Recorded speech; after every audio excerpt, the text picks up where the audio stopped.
The next logical component of a host is a file system. Before understanding what a file system is, let us try to understand what do you mean by a file. A file is a collection of related records or data stored as a unit with a name. So if we want to access data, we access it through a file name. So it's basically a collection of records or data stored as a unit with a name. A file system is a hierarchical structure of files. So a collection of files arranged in a hierarchical manner, we call it as a file system. A file system enables easy access to data files residing within a disk drive, a disk partition, or a logical volume. So if you want to access, or if an application wants to access some data files, so that is enabled by, or that functionality is provided by the file system. A file system consists of logical structures and software routines that control access to files. So it consists of software routines or the logical structures that specifies whether an application should be given access to a particular file or not, or whether an application can modify or delete a given file or not. It also provides users with the functionality to create, modify, delete, and access files. A user can create, modify, delete, or access the files through the functionalities provided by the file system. Memory virtualization creates virtual memory within an address space larger than the physical memory space present in the compute system. The virtual memory encompasses the address space of the physical memory and part of the disk storage as well. So what this means is a part of the storage will also be treated as a memory. The operating system utility that manages the virtual memory is known as the Virtual Memory Manager, or VMM. The Virtual Memory Manager manages the virtual to physical memory mapping and fetches data from the disk storage when a process references a virtual address that points to the data at the disk storage. So whenever a process references to an address that is a virtual address for the data that is present on a disk storage, it is the Virtual Memory Manager that manages the input-output devices enable communication with the host. Example of I/O devices are the keyboard, mouse, monitor, etc. Software runs on a host and enables processing of input-output data. Input data is captured through the input device.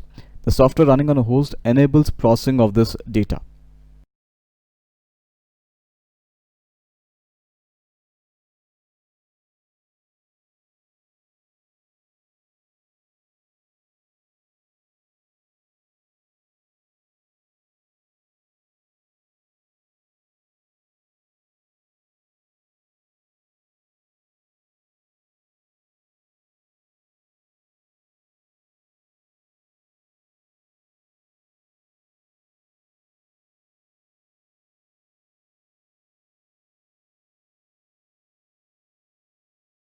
The operating system typically moves the least used pages into the swap file so that enough RAM is available for processes that are more active. So the processes or the pages for the inactive processes will be dumped into the swap file so that the RAM is free. Access to swap file pages is slower than access to physical pages or physical memory pages because swap file pages are allocated on the disk drive, and as we all know, disk drive is much slower than the physical memory.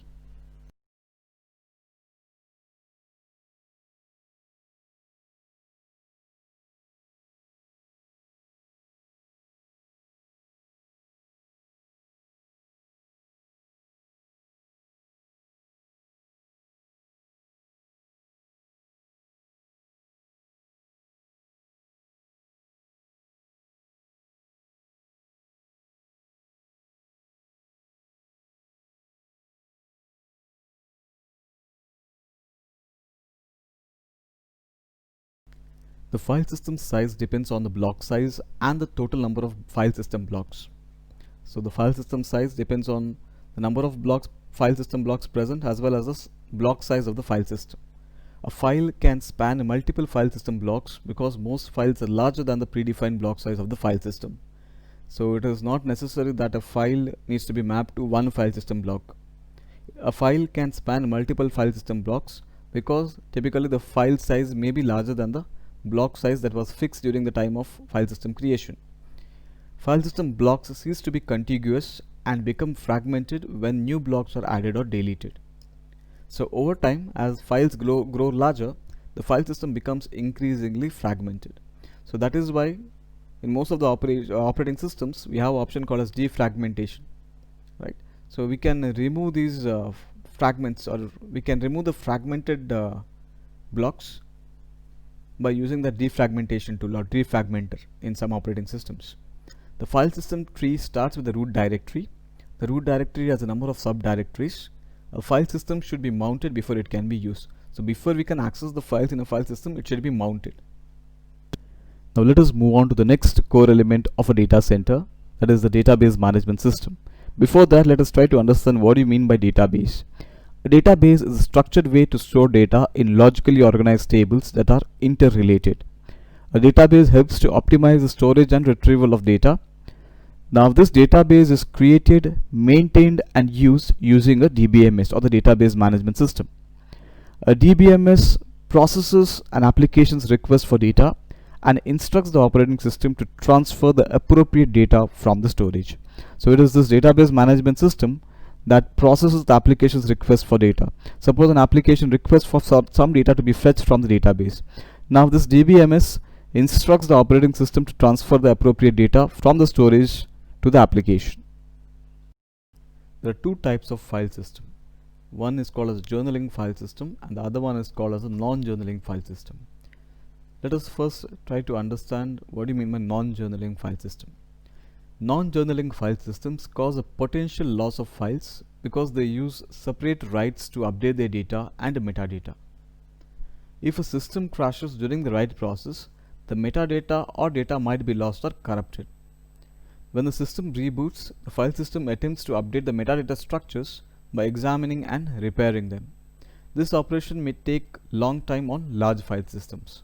If there is insufficient information to recreate the wanted or original structures, the files may be misplaced or lost, resulting in a corrupted file system.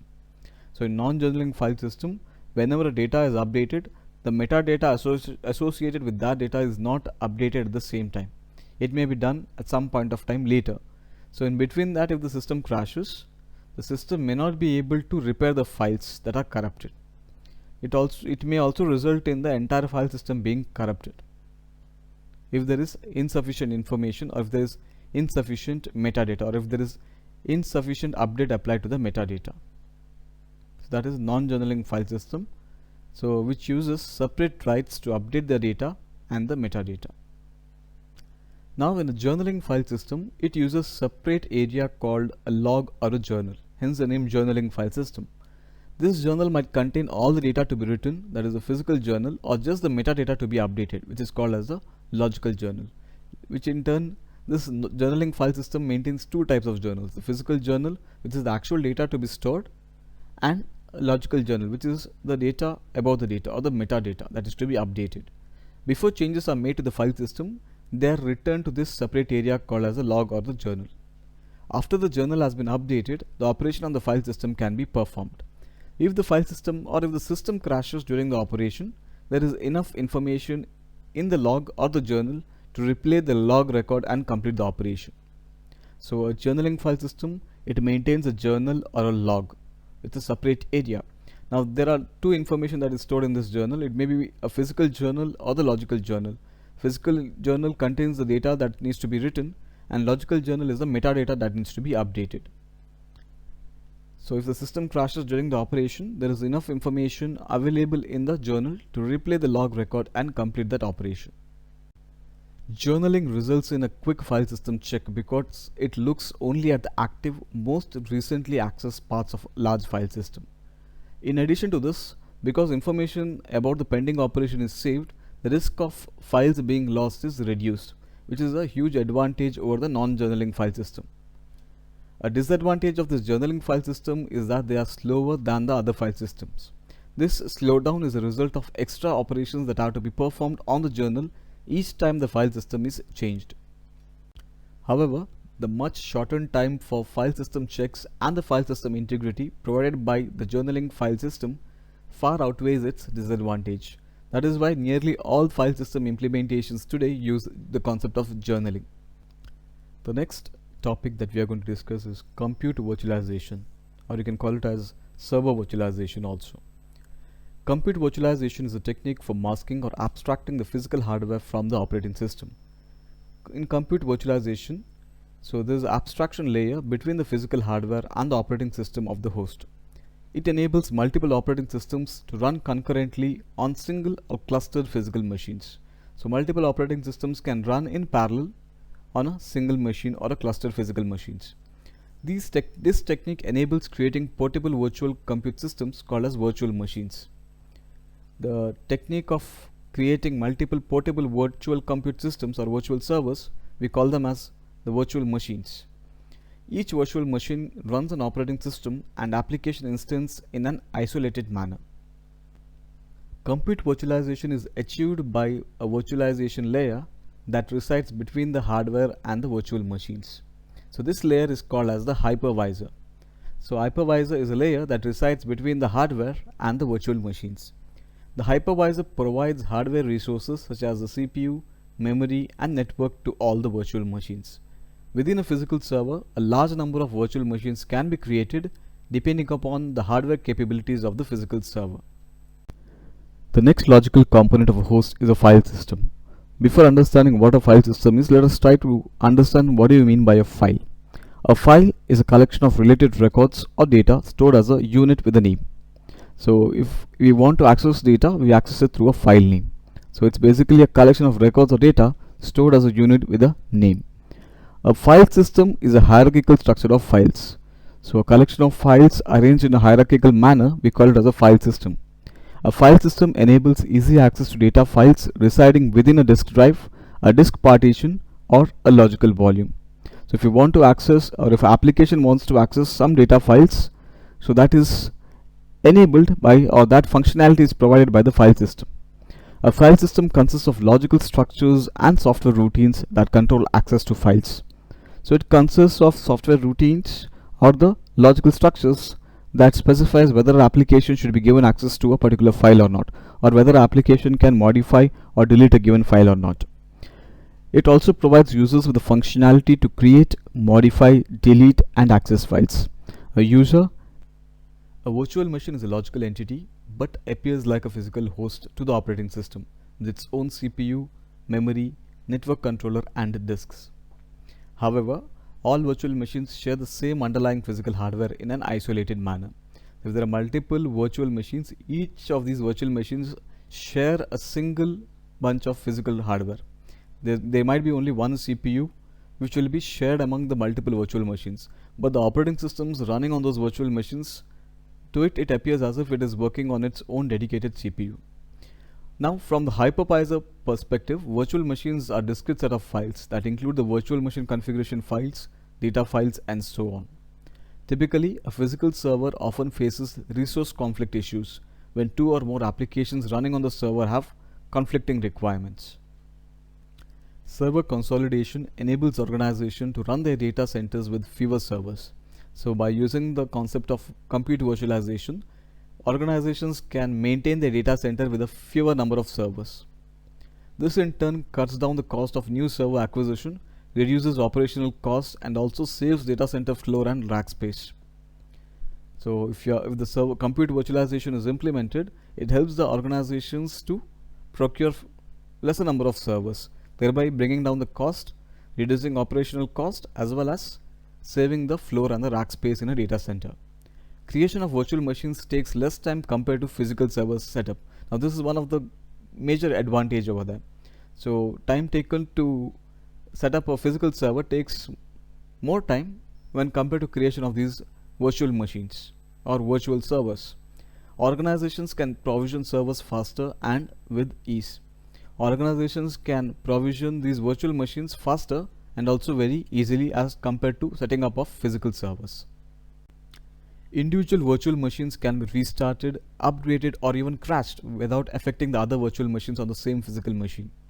Moreover, virtual machines can be copied or moved from one physical machine to another without causing application downtime. So without disrupting the ongoing business operations, the organizations can move or migrate the virtual machines from one physical machine to another. Also, the virtual machines can be restarted, upgraded or even crashed without affecting the other virtual machines that are running on the same physical machine. Non-disruptive migration of virtual machines is required for load balancing among the physical machines, hardware maintenance and availability purpose. So whenever one physical server is overloaded, so you can move these virtual machines to the servers which are free, thereby implementing or thereby causing a balance of workloads. Similarly, hardware maintenance and for availability purposes, you can have non-disruptive migration of virtual machines. That is, moving a virtual machine among the physical machines without disrupting the normal business operations. A host consists of a central processing unit or the CPU, memory, input-output devices, and a collection of software to perform computing operations. Now this software includes the operating system, the file system, logical volume manager, device drivers, and so on. This software can be installed as separate entities, or it can also be a part of the operating system. The central processing unit or the CPU consists of 4 components, namely arithmetic logic unit or ALU, control unit, registers, and the L1 cache. There are two. The file system size depends on the block size and the total number of file system blocks. So the file system size depends on the number of file system blocks present, as well as the block size of the file system. A file can span multiple file system blocks.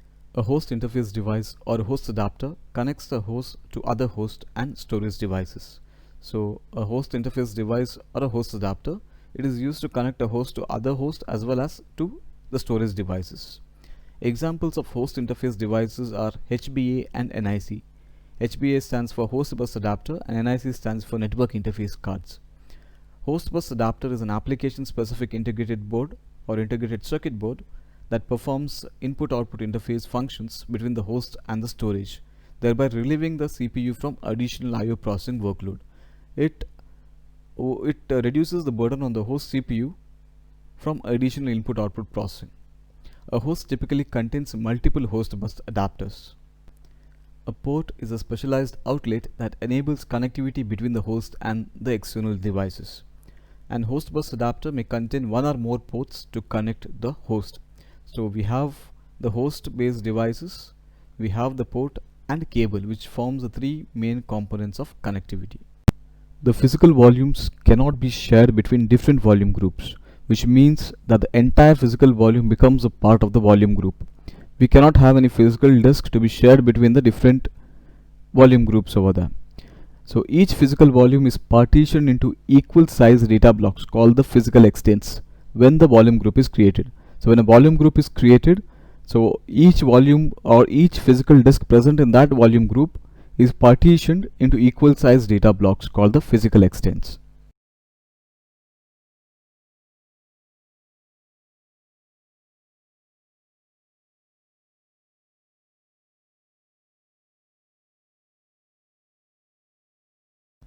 Memory virtualization creates virtual memory within an address space larger than the physical memory space present in the compute system.